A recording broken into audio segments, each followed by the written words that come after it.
Bonjour à tous, j'espère que vous allez bien par la grâce de Dieu. Moi je vais super bien, je suis trop contente de vous retrouver dans cette nouvelle vidéo YouTube. Vous avez pu le voir dans le titre, aujourd'hui je vous retrouve pour partager avec vous 7 signes qui montrent que vous êtes en train de vous éloigner de Dieu et comment finalement se rapprocher de Dieu à nouveau. Je garde 3 conseils assez précieux tirés de ma propre expérience pour la fin de la vidéo. N'hésitez pas à liker, à partager, à vous abonner pour m'encourager et puis moi je vous laisse avec le premier point. Alors le premier signe qui montre que vous êtes en train de vous éloigner de Dieu, c'est un point qui est assez cité dans pas mal de vidéos sur YouTube et un peu partout sur internet, c'est le fait de lire la Bible de moins en moins. C'est-à-dire qu'avant vous aviez une après-midi dédiée à la lecture de la Bible, à la prière, à un jeûne spécifique et de plus en plus, vous vous rendez compte que vous lisez moins, que vous lisez de manière assez bâchée, c'est-à-dire que dans les transports, vous lisez 2 minutes et après vous passez à autre chose. Ça, c'est vraiment un signe qu'il ne faut absolument pas prendre à la légère, le fait de lire la Bible de moins en moins. Ça m'a fait penser à un passage d'ailleurs, il est dans Osée 4, verset 6, qui dit « Mon peuple meurt par manque de connaissances ». Alors je vais le joindre à un autre passage dans Proverbe qui dit que le commencement de l'intelligence, c'est la crainte de l'Éternel. Je crois sincèrement que quand on ne connaît pas Dieu, on a un manque, on a une incompréhension aussi de notre histoire et je pense qu'il est vraiment essentiel pour être proche de Dieu, de connaître en fait qui est Dieu, de connaître sa volonté et un des outils qui est mis à notre disposition c'est la Bible, donc c'est vraiment pas quelque chose qu'il faut négliger finalement. La lecture de la Bible, ça permet en outre de ne pas se faire avoir par des gens qui racontent n'importe quoi, parce qu'il y a des gens qui ont lu 2 versets, qui ont lu un chapitre, c'est bon, ils sont experts. C'est pas un texte où on peut dire bon moi j'ai tout compris. Un texte, il faut continuer à le lire, à le méditer. Bref, tout ça pour dire que c'est vraiment très important de comprendre que quand on a du mal de plus en plus à lire la Bible, ça peut être un signe très évident qu'on est en train de s'éloigner de Dieu. Le deuxième signe est assez complémentaire au premier, c'est le fait de prier de plus en plus par habitude. Je sais que très souvent dans la foi chrétienne on nous apprend à prier avant de manger, avant de dormir, quand on se réveille, etc. Mais c'est vrai que ça peut devenir un rituel qui est tout à fait dénué de sens. Par là j'entends que la prière a pour but de nous connecter à notre Créateur, a pour but de comprendre et d'échanger surtout avec Dieu sur des sujets qui nous tient à cœur, comme des sujets par rapport à l'argent, par rapport à la santé, par rapport à toutes sortes de problématiques qu'on peut rencontrer au quotidien. Et c'est assez important de comprendre que le centre même de la prière, c'est l'échange, c'est l'interaction avec Dieu. Si on prie de plus en plus, mais de manière tout à fait mécanique, on répète toujours les mêmes phrases, est-ce que finalement cette prière a un sens? Je pense qu'il est vraiment essentiel de comprendre que quand on prie de plus en plus de manière très mécanique, de manière très répétitive, on passe à côté de quelque chose et cette chose à côté de laquelle finalement on passe peut nous éloigner petit à petit de Dieu. Et si ça devient une habitude de prier plus que je recherche à connecter à mon Créateur, on est en train de s'éloigner du cœur de Dieu. Le troisième signe finalement qui montre qu'on est en train de s'éloigner de Dieu, c'est tout simplement le fait que notre comportement est un contre-exemple de Jésus-Christ, est un contre-exemple de l'amour. Je m'explique très simplement. On reconnaît un chrétien par l'amour qu'il témoigne aux autres. On est potentiellement le premier témoignage positif qu'elle peut avoir dans sa vie.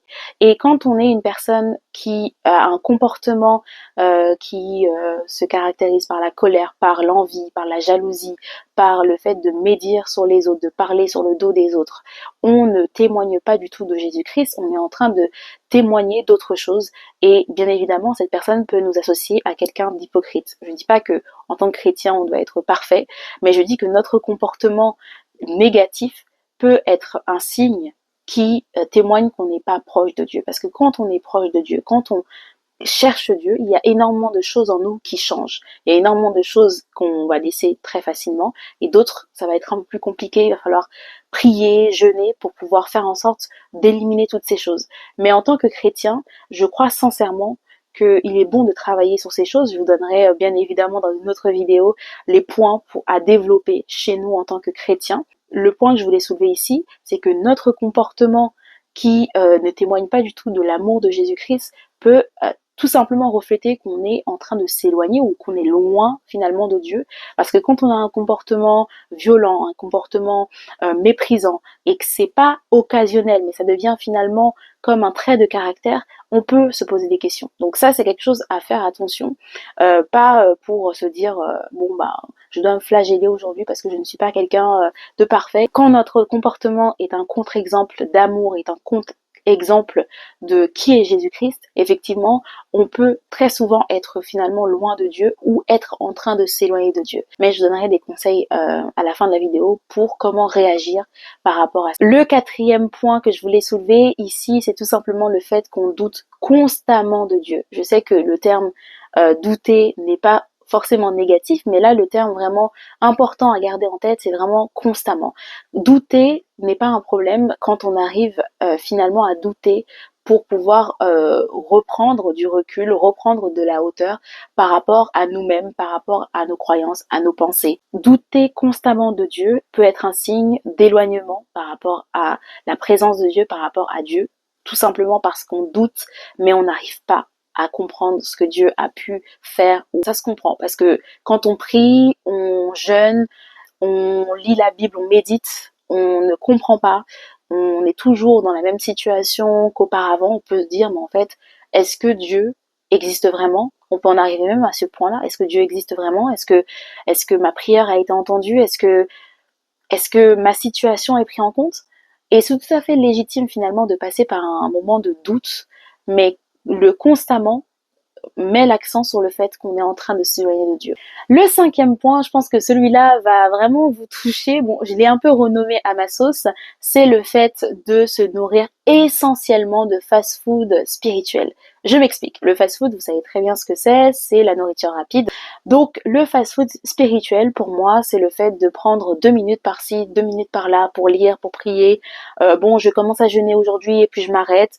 Voilà, le fast-food spirituel, c'est vouloir se nourrir rapidement et ne pas prendre du temps, accorder du temps de qualité finalement à notre relation avec Dieu. Et ça, c'est vraiment quelque chose qui est problématique et qui témoigne aussi au fur et à mesure d'un éloignement avec Dieu. Parce que quand on s'éloigne de Dieu, c'est pas forcément très visible comme dans les premiers points, comme je vous l'ai cité avec la prière, la lecture de la Bible. Ça peut être dans le fait au quotidien de se nourrir que de petits versets, de se nourrir de choses qui nous font du bien, de ne pas aller en profondeur dans des textes bibliques, d'analyser les choses, de méditer les choses, de se remettre en question, de faire un bilan de sa propre personne. C'est important de prendre ça en compte parce que finalement aujourd'hui on est dans une génération où on veut que tout aille vite, on veut vraiment tout faire de manière assez rapide, mais je pense qu'il y a vraiment, je ferai une vidéo aussi là-dessus, j'ai beaucoup de vidéos, j'ai envie de vous parler vraiment face caméra, mais j'ai envie de faire une vidéo sur le fait de prendre son temps, le temps de Dieu, le temps de l'homme. Je pense que en fait, il y a une vraie bénédiction à prendre du temps, à essayer de comprendre, à essayer tout simplement d'analyser, de méditer comme je vous le disais auparavant, mais prendre du temps. Je vais lire rapidement la Bible, je vais prier rapidement, je vais faire les choses rapidement, et puis voilà, je vais passer à autre chose. Parce que quand il est question de se divertir, quand il est question de regarder Netflix par exemple, ou d'aller jouer avec ses amis, on est très aisément capable de passer des heures à le faire.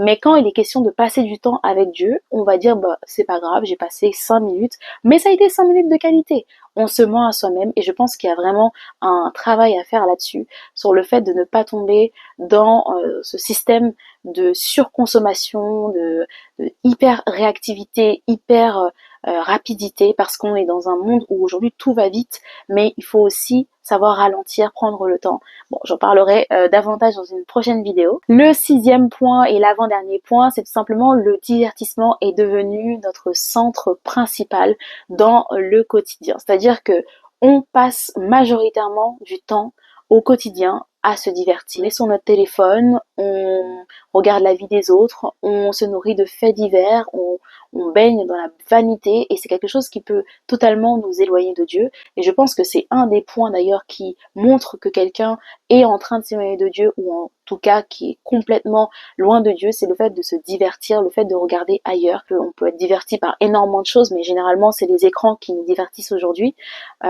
On n'est pas du tout en train de mettre en priorité Dieu. On peut dire que Dieu, God first, Dieu est notre priorité, Dieu c'est la première personne qui on pense qu'on se lève, mais finalement dans notre quotidien, on a 90% de divertissement.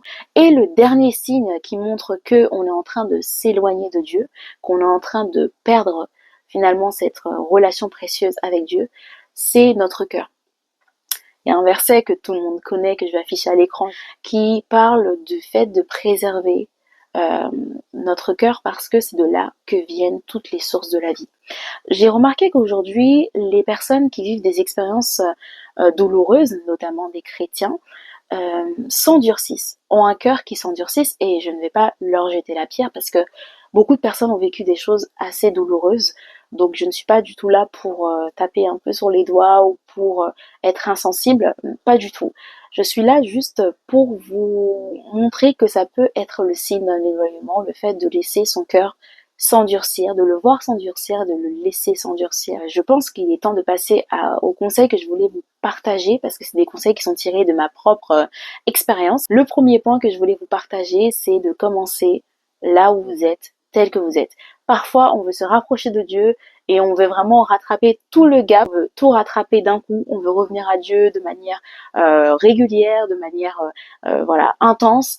Mais je pense qu'il faut partir de là où on est, tel que l'on est, accepter qui on est et ne pas vraiment se prendre la tête par rapport à ce besoin de briller et vraiment vivre les choses de manière authentique. Et moi, je pense que j'ai vraiment eu cette envie, cette année en tout cas, de faire les choses de manière plus authentique, de revenir à Dieu toujours quand je tombe, ne pas laisser le temps s'installer, ne pas laisser la honte, la culpabilité. D'ailleurs, c'est mon deuxième conseil. Ne laissez pas la honte, la culpabilité vous empêcher de vous rapprocher de Dieu. Ne regardez pas en arrière comme l'a fait la femme de Lot.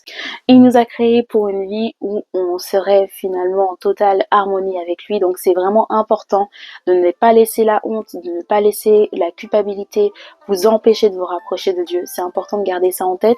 Et le troisième et dernier conseil que je voulais vous donner, c'est tout simplement le fait d'enlever le superflu. Comme je le disais, enlever le divertissement à outrance. Je voulais vous partager avec vraiment l'intention que ça puisse vous encourager, vous fortifier. Si c'est le cas, n'hésitez pas à liker, n'hésitez pas à me dire ce que vous en pensez en commentaire.